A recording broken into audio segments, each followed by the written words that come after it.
Hi friends, welcome to Harry's Kitchen. Harry's Kitchenல இன்னைக்கு நம்ம பார்க்க போற ரெசிபி வந்து பீஸ் பன்னீர் பட்டர் மசாலா தான் நம்ம பார்க்க போறோம். இது ரொம்ப சிம்பிளான ஒரு ரெசிபி தான். எல்லாருக்கும் ரொம்பவே பிடிக்கும். நல்ல க்ரீமி டெக்ஸ்சரா நல்லா இருக்கும். அதுக்கு என்னென்ன தேவைன்றதை நம்ம வரிசையா பார்க்கலாம். இப்போ நான் ஒரு panல வந்து கொஞ்சம் பட்டர் போட்டுருக்கேன். ஃபர்ஸ்ட் பட்டரும் ஆயிலும் பாதி பாதியா போட்டா போதும். நான் அதில் பட்டர் போட்டுருக்கேன். அப்புறம் கொஞ்சம் ஆயில் ஆட் பண்றேன். இந்த வீடியோவை லாஸ்ட் வரைக்கும் வாட்ச் பண்ணுங்கள். இந்த வீடியோ பிடிச்சிருந்துச்சுன்னா லைக் பண்ணி கமெண்ட் பண்ணி ஷேர் பண்ணுங்கள். மறக்காமல் சப்ஸ்கிரைப் பண்ணி பெல் ஐக்கானை கிளிக் பண்ணுங்கள். அப்போ தான் நம்ம போடுற அடுத்தடுத்த வீடியோ உங்களுக்கு நோட்டிஃபிகேஷனில் வரும். இப்போ அந்த பட்டர் நல்லா உருகணும்.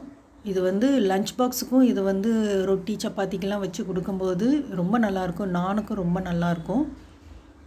இப்போ இது நல்லா உருகிட்டு பட்ரு இதில் வந்து இப்போ நம்ம வந்து கொஞ்சம் சீரகம் ஒரு ஸ்பூன் அளவுக்கு சீரகம் நம்ம வந்து ஆட் பண்ண போகிறோம்.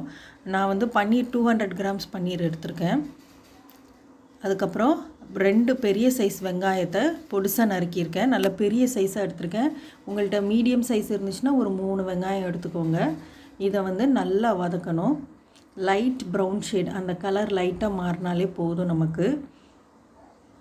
இப்போ இதில் இஞ்சி பூண்டு பேஸ்ட் வந்து நம்ம ஆட் பண்ண போகிறோம். ஒரு ஸ்பூன் 1.5 ஸ்பூன் அளவுக்கு இஞ்சி பூண்டு டேஸ்ட் உங்கள் ஃப்ளேவரை பொறுத்து. ஒரு சிலருக்கு நிறையா இருந்தால் பிடிக்கும், ஒரு சிலருக்கு கம்மியாக இருந்தால் பிடிக்கும். அதுக்கேற்றாப்புல நீங்கள் ஆட் பண்ணி இதை நல்லா வதக்கிக்கோங்க. இப்போ இதில் மசாலா ஆட் பண்ண போகிறோம். மஞ்சத்தூள் முதல்ல கொஞ்சம் ஆட் பண்ணிக்கிறோம். இல்லை மெயின் மசாலாஸ்லாம் ரொம்பலாம் இல்லை, எல்லாமே கம்மியான மசாலாஸ் தான் வரும். மஞ்சத்தூள் கொஞ்சம், அதுக்கப்புறமேலு தனியாத்தூள் வந்து கொஞ்சம் ஆட் பண்ண போகிறோம். சீரகத்துக்கு அந்த ஃப்ளேவர் இருக்குது. கொஞ்சம் கரம் மசாலா,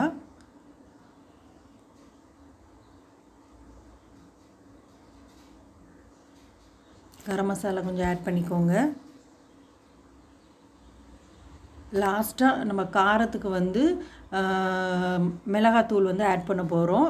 காஷ்மீரி தூள் இருந்துச்சுன்னா காஷ்மீரி தூள் ஒரு 1/2 ஸ்பூனும் நார்மல் சில்லி பவுடர் ஒரு 1/2 ஸ்பூனும் ஆட் பண்ணிக்கோங்க அந்த கலருக்காக.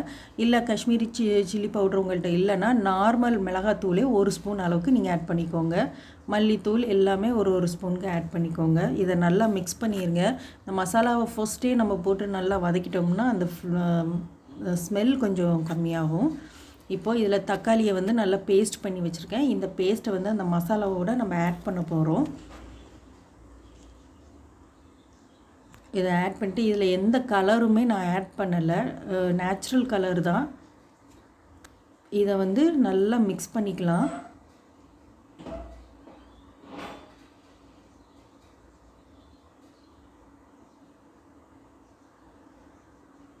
இந்த மசாலா எல்லாமே பைண்ட் ஆகணும். இந்த ஸ்டேஜில் கேஷ்யூநட் கேஷ்யூநட்டை வந்து நல்லா பேஸ்ட் பண்ணி ஊற வச்சு பேஸ்ட் பண்ணதை இதில் வந்து நம்ம ஆட் பண்ணோம். இது வந்து இன்னும் நல்லா க்ரீமியாக இருக்கும். அதுக்காக இதை நம்ம ஆட் பண்ணுறோம். இப்போது பச்சை பட்டாணி இதை வந்து நான் ஹாஃப் பாயில் பண்ணி வச்சுருக்கேன் ஏற்கனவே. அதை வந்து இதோட மிக்ஸ் பண்ணி கொஞ்சம் தண்ணி ஊற்றி இதை வந்து நான் பாயில் பண்ணிட்டேன். இப்போ பாயில் தண்ணிலாம் இறங்கி அந்த பட்டாணி அதில் நல்லா வெந்திருக்கும். இந்த ஸ்டேஜில் 200 கிராம் அளவுக்கு ஒரு பேக்கெட் பன்னீர் வந்து நான் க்யூப்ஸாக கட் பண்ணி இதில் வந்து போடுறேன். இதில் வந்து நீங்கள் வந்து இதை வந்து லைட்டாக ஃப்ரை பண்ணியும் நீங்கள் இந்த பன்னீர் பீசஸ் ஆட் பண்ணலாம். நான் இது வந்து ஃப்ரை பண்ணாமல் ராவை ஆட் பண்ணியிருக்கேன். அப்படின்னாலும் டேஸ்ட் சூப்பராக இருக்கும் உங்களுக்கு. இதை நல்லா மிக்ஸ் பண்ணிக்கோங்க. இதுலேயே சால்ட்டு எவ்வளோ தேவையோ அதை வந்து நீங்கள் பார்த்துக்கோங்க. இதில் கஸ்தூரி மேத்தி அந்த லீவ்ஸை வந்து கொஞ்சம் நல்லா க்ரஷ் பண்ணி போட்டுக்கோங்க. கூடவே லைட்டாக ஒரு 2 பிஞ்ச் அளவுக்கு கரம் மசாலா பவுட்ரு லைட்டாக ஃப்ளேவருக்கு லைட்டாக மேலே ஆட் பண்ணுங்கள். இப்போ இதை நல்லா மிக்ஸ் பண்ணிவிட்டு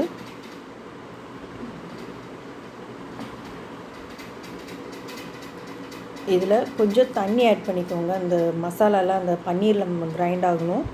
அதனால் இதை வந்து கொஞ்சம் தண்ணி ஊற்றி இதை நல்லா பாயில் பண்ணிடலாம். இது நல்லா கொதிச்சுட்டு இப்போ தண்ணியெல்லாம் ஓரளவுக்கு வற்றிட்டு இது வந்து கிரேவி ஃபார்முக்கு இது ஓகேயாக இருக்கும். இது கண்டிப்பாக நீங்கள் ட்ரை பண்ணுங்கள். கிரேவிக்கு சப்பாத்திக்கு வாங்கும்போது ஒரு 4 பேர் அந்த மாதிரி சாப்பிட்லாம், தாராளமாக சாப்பிட்லாம். இதுக்கு வந்து நான் சப்பாத்தி வச்சுருக்கேன். இது கண்டிப்பாக ட்ரை பண்ணுங்கள். நெக்ஸ்ட் வீடியோவில் இதே மாதிரி ஈஸியான யூஸ்ஃபுல்லான ஒரு கிச்சன் டிப்ஸ் ரெசிபி ட்ராவலோடு உங்களை சந்திக்கிறோம். அது வரைக்கும் தேங்க்யூ ஃப்ரெண்ட்ஸ்.